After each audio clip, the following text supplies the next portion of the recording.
Nahuli sa Antipolo Rizal ang isang nagnakaw ng motorsiklo matapos niya yung ibenta online. Hindi kasi alam ng suspect na ang nakipagkita sa kanyang buyer ay ang mismong may-ari ng motor. Balitang hatid ni EJ Gomez. Kita sa CCTV ang isang lalaking nakasuot ng sombrero at face mask na nakasakay sa motorsiklo. Sa isa pang CCTV, kita ang pagdaan ng motor. Ang lalaki, ninakaw na pala ang motorsiklo. Ang motor, pagmamay-ari ni Rochelle na taga-barangay Mayamot, Antipolo City. Una raw nakita ng kanyang anak ang isang lalaking umaali-aligid sa harap ng kanilang bahay. Di raw nila napansin na bumalik ang lalaki at ninakaw ang motorsiklo. Ang ginawa niya, hinilan muna niya yung motor para hindi namin marinig. Hanggang doon sa may gilid. Tapos pagdating doon, pinagana na niya yung motor, nag-U-turn na siya. Tapos pagdating dito sa may malapit sa amin, hininto niya ulit. Dito sa may gilid, dito niya ulit pinaandar. Nung nung anak ko na narinig niya yung tunog ng motor, bigla siyang gumanon, umikot ng pagganito. Hindi na niya nahabol yung suspect. Inireport nila ang insidente sa barangay. Sa follow-up operation, nakuna ng suspect sakay ng ninakaw niyang motorsiklo hanggang pumunta siya sa Orchid Street kung saan siya naninirahan ayon sa barangay.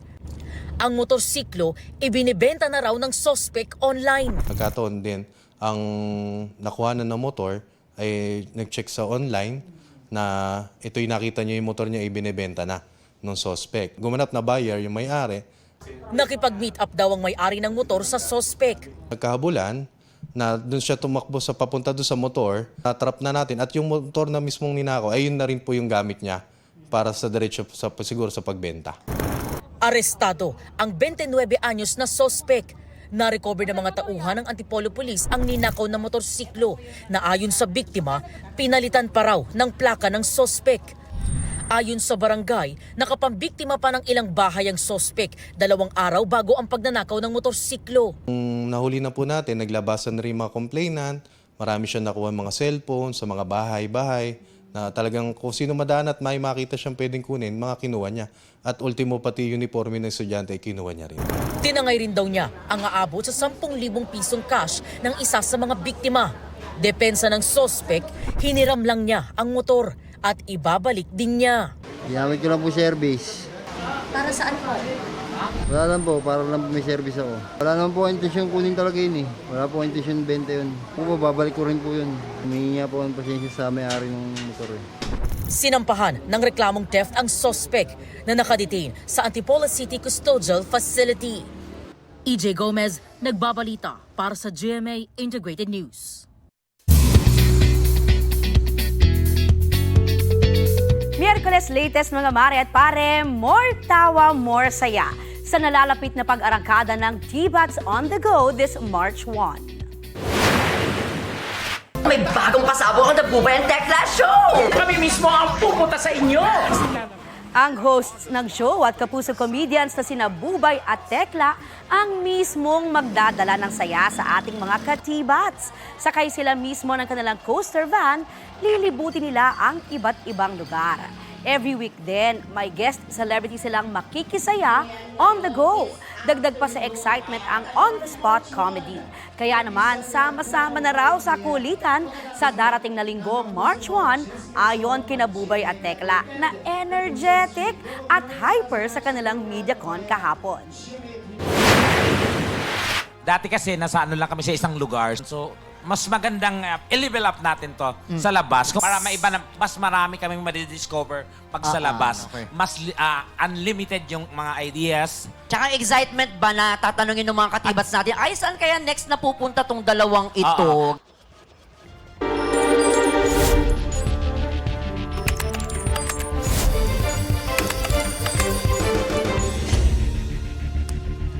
Sa Day 2 ng Confirmation of Charges hearing sa International Criminal Court kahapon, ibinahagi ng kampo ng mga biktima ng drug war ang matinding trauma at mga abusong dinanas nila at ng kanilang pamilya. Inisa-isa naman ng prosecution team ang mga pananagutan nila ni dating Pangulong Rodrigo Duterte sa kasong Crimes Against Humanity. At mula po sa The Hague, Netherlands, balitang hatid ni Mariz Umali. Sa ikalawang sesyon ng confirmation of charges sa The Hague, Netherlands, inilatag ni trial lawyer Robin Croft kung bakit pasok ang mga ibinibintang kay Duterte sa crimes against humanity. Una, dahil may pag-atake sa mga sibilyan sa Pilipinas. Ikalawa, dahil malawakan at sistematiko ang mga pagpatay. At ikatlo, ay dahil alinsunod ito sa pulisiyang ipinatupad sa buong bansa. This witness said that they personally killed hundreds of people. They described their job as the DDS as being, quote, just to kill small criminals, petty criminals. Out of the almost 300 people that I have killed, I never actually got to kill a drug lord. This expert analysed data relating to armed encounters between the PMP and supposedly armed suspects. He compared data from before Mr. Duterte's presidency to during. And based on this comparison, he found that in the first 25 months of Mr. Duterte's presidency, the number of suspects killed by police increased by 590% across the Philippines. Inilatag din ni Croft ang individual criminal responsibility o pananagutan ni Duterte bilang co-perpetrator sa krimen. Una, dahil pumayag siya sa isang common plan sa pag-neutralize sa umano'y mga kriminal. Ikalawa, dahil sa pagkontrol nila ng mga co-perpetrators sa isang network of power sa buong bansa. Ikatlo, ang kanyang essential contribution sa mga krimen alinsunod sa tinukoy na formula. At ikaapat, na ginawa niya ito na may requisite intent. As PMP chief, Mr. De La Rosa now controlled some 180,000 police officers, who, as you have heard, he directed to neutralize drug personalities. Mr. La Peña now controlled 1,800 Philippine drug enforcement personnel. They used these subordinates as physical perpetrators to commit the crimes. Mr. Aguirre, as Secretary of Justice, now had control of the National Prosecution Service. He used this control to ensure that, except for a handful of low-level perpetrators in notorious cases, the crimes were not prosecuted, and a climate of impunity prevailed. A low-level police perpetrator during the presidential period was asked about the impact Mr. Duterte's public speeches had on his team, including when deciding to kill someone. He responded, quote, "It did have an effect on me because it's like I was saying to myself, well, even the president, he himself is ready to do something like this, and who am I?" Without Mr. Duterte's essential contribution, the crimes in this case would not have been committed, or they would have been committed in a significantly different way. Ayon kay Croft, may state policy ang mga pag-atake kaya dapat makasuhan ng crimes against humanity si Duterte. Yan ang Davao Formula o model kung saan pinapatay ang mga kriminal, bagay na nabanggit na rin daw ni Duterte noon sa kanyang talumpati. Makikita rin daw ang naturang policy sa direktiba sa pulisya na inilabas noong 2016 at inisyu ni dating PNP Chief Bato de la Rosa. Nakasa dito ang tugon sa issue sa droga at neutralization of illegal drug personalities. As Mr. Jeremy has outlined, the evidence shows that within law enforcement, neutralise meant and was understood as meaning to kill. Ang common plan daw ay in-neutralize ang mga kriminal sa pamamagitan ng karahasan. As in Davao, police and those working with them were often paid reward money per kill. Your Honours, these killings were not random. Targets were pre-identified, listed, and then subject to operations based on that list. This clearly demonstrates the systematicity of the attack. Ipinakita ng prosekusyon kung sino ang mga co-perpetrator ni Duterte sa Davao City na nadagdagan daw ng dalawa na maupo si Duterte bilang presidente.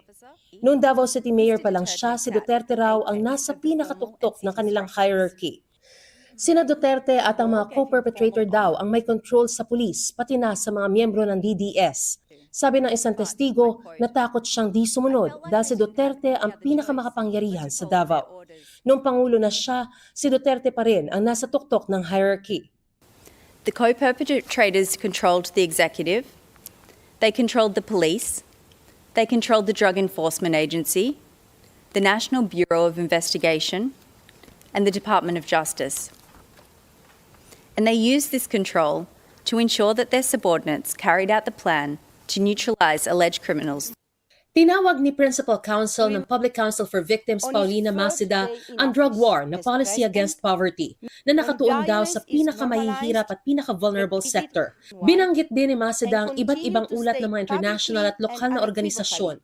Ayon sa ulat ng Human Rights Watch noong 2022, umaabot sa 6,200 ang nasawi. Sa ulat naman ng United Nations noong 2020, tinatayang nasa 8,663 ang bilang ng mga namatay. Ayon sa Commission on Human Rights ng Pilipinas, maaaring doble o triple pa ang aktwal na bilang kumpara sa tala ng United Nations. Lumutang din sa mga testimonya ng mga biktima at kanilang mga kaanak ang mga matitinding paglabag umano sa karapatang pantao, kabilang ang torture, hindi makataong pagtrato, panggagahasa, pambubugbog, pananampal, electrocution at mga banta pa umano sa buhay. Mr. Duterte's drug war campaign targeted the very humanity of the victims, of their families, and of their communities. Inalisan kami ng dangal. We were stripped of our dignity.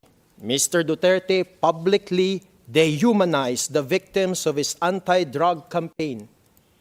This dehumanization of the victims was used to justify their eventual murders. These public speeches of Mr. Duterte serve to condition the Filipino people on the excuse for the murder of the victims. This extreme trauma is a daily struggle for the surviving family members as they still live every day in the scene of the crime, their homes. Thus, Mr. Duterte's anti-drug campaign brought about the breakdown of the families of the murdered victims. Mr. Duterte's anti-drug campaign destroyed the trust in the close-knit communities of the murdered Tokhang victims and ultimately destroyed the social fabric of these communities. Mula rito sa The Hague, Netherlands, Maris Umali nagbabalita para sa GMA Integrated News. The suffered harm. Trabaho raw muna ang uunahin ni Senador Bongo nang tanungin kaugnay sa pagpangalan sa kanya ng ICC bilang co-perpetrator umano ni dating Pangulong Rodrigo Duterte. Same statement po ako. Same statement. Sorry na. Yung ano yung sinabi ko noon, ganun pa rin. Pero antayin na lang natin matapos yung confirmation. Baho muna tayo. Unahin muna natin sa Sabi ni Go, may sinumpaan siyang tungkulin bilang senador at uunahin muna raw niya yon. Kabilang si Go sa mga binanggit ng ICC na co-perpetrator umano ng dating Pangulo sa mga pagpatay sa Davao City noong mayor pa noon si Duterte. Si dating Justice Secretary Vitaliano Aguirre II, inaming tumayo siyang abogado noon ni dating Pangulong Duterte, pati ng mga hinihinalang miyembro ng Davao Death Squad. Pero hindi raw siya nasangkot sa extrajudicial killings. Sinusubukan pa namin kunan ng pahayag ang iba pang pinangalan ng co-perpetrator umano. Kahapon, tinalakay sa plenaryo ng Senado ang inihayang resolusyon ng Senate Minority kaugnay sa pagprotekta sa mga Pilipino laban sa anilang extraordinary rendition. Binanggit sa resolusyon ang pag-aresto o anilay pagsuko kay dating Pangulong Duterte noong March 2025 nang hindi man lang ito idinudulog sa judicial system ng Pilipinas. Dapat daw matiyak ang legal remedy sa Pilipinas bago ang anumang aksyon ng International Criminal Court.